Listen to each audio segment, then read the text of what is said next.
That's what how we are programmed to think, that where somehow where each of us are atomized, each of us are totally independent in our thinking, in our desires, and so forth. But the Mhm. reality is that we're always borrowing our desires from somebody else.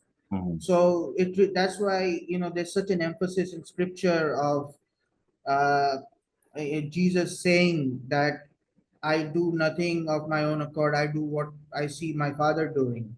Mhm. And that's Jesus saying that he imitates the Father.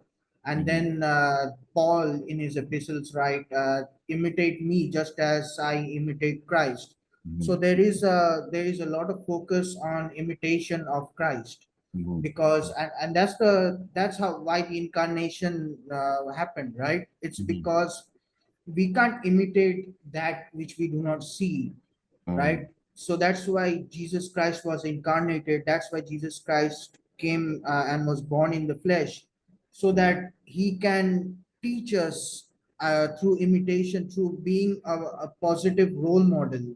uh, Mhm. okay, this is how you handle temptation, this is how you handle all of these, this is how you handle accusations, this is how you handle persecution, this is how you handle temptation of power and all of that. Yeah. So Jesus is there. That's why the gospels are central. Jesus is there as a role model. That's why we're called Christians. Christians means follower of Christ, right? So Yeah. what is a follower of Christ?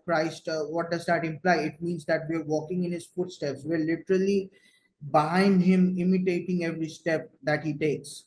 Mhm. So Mhm. that's really the focus. And when you think like this, when you think of yourself wanting to imitate Christ, it gets a lot easier, Mhm. right? And I'm not saying like all of the other things are should be cast aside or anything, Mhm. but it makes it's sort of like having a cheat code to a video game that you're playing, right? So Mhm. it makes everything easier for you. So once you're focused on Jesus, everything falls into place, right?